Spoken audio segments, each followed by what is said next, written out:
আমার স্বামী অক্ষম, উনি কখনো আমায় মাতৃত্বের সুখ দিতে পারবেন না। কথাটা জানার পর আমি যেন থমকে আছি। বিয়ের কিছুদিন পরে জানতে পারলাম এই সত্যিটা। এত রাতে উনি আমাকে সাজিয়ে ওনার ছোট ভাইয়ের রুমে নিয়ে যাচ্ছে শুধু একটা সন্তান পাওয়ার আশায়। আমি অনুরাধা, আমার স্বামী প্রিয়ম চৌধুরী। ভালোবেসে বিয়ে করেছিলাম ওনাকে আমি। উনি হচ্ছেন এই শহরের অনেক বড় একজন বিজনেসম্যান। এক নামে সবাই উনিকে চিনে। যেদিন প্রথম অফিসে ইন্টারভিউ দিতে যাই, সেদিন ওনার ভাইয়ের নজরে পড়ে যাই আমি ছিলাম ওনার ভাইয়ের পার্সোনাল অ্যাসিস্ট্যান্ট। অফিসে বিভিন্ন মেয়েদের সাথে তার অবৈধ সম্পর্ক ছিল। সে আমাকেও নানা রকম প্রলোভন দেখাতো, কিন্তু আমি সাড়া দিতাম না। উনি বিজনেসের কাজে কিছুদিনে দেশের বাইরে ছিল। যখন ফিরলেন সবটা জানতে পারি ভাইকে বলেন অফিসার না আসতে। তারপর আমার কাজের প্রতি এত আগ্রহ আর সততা দেখে উনি আবার ভালোবেসে প্রপোজ করে বসলেন। ওনার মতো একটা ভালো মানুষকে না বলতে পারলাম না তখন আমি। আমার হ্যাঁ বলতে দুই পরিবারের মতামত নিয়ে আমাদের বিয়ের দিন সামনে এগোতে লাগলো। আমাদের মধ্যে চেনা অজানা শুরু হলো।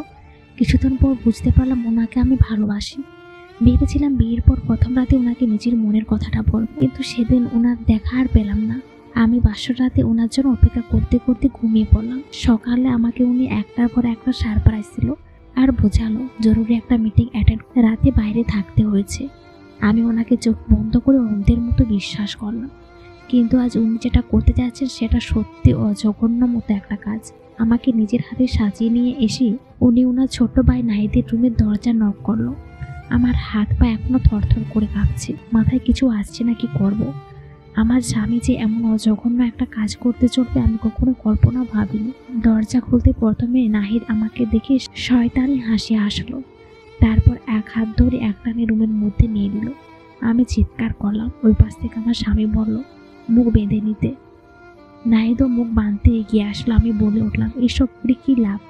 দরজার ওপাশ থেকে উনি বলে উঠলেন এসবের দরকার আছে অনুরাধা।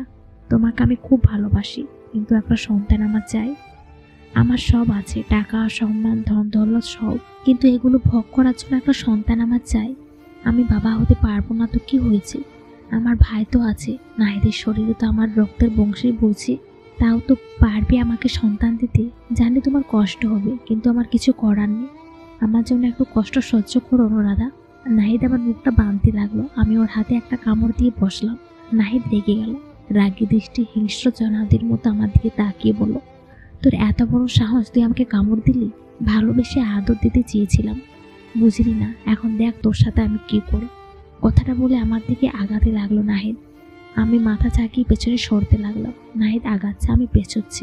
পেছনে সরতে সরতে দেওয়ালের সাথে পিঠ ঠেক। নাহিদ এসে আমার শাড়ির আঁচলটাতে হাত রাখলো। আমি ভয়ে কাঁধ ঘুরিয়ে ওপার পাশে টেবিলে একটা মদের বোতল দেখতে পেলাম। আস্তে করে বোতলটা উঠালাম আমি। আঁচড়ে টান পড়ার আগে নাহিদের মাথায় সজোরে আঘাত বসাতে লাগলাম। নাহিদ চিৎকার করতে করতে ঢলে পড়ল মাটিতে। আমি ছুটে গিয়ে দরজাটা খুলে দিলাম। আমার স্বামী এগিয়ে আসলেন।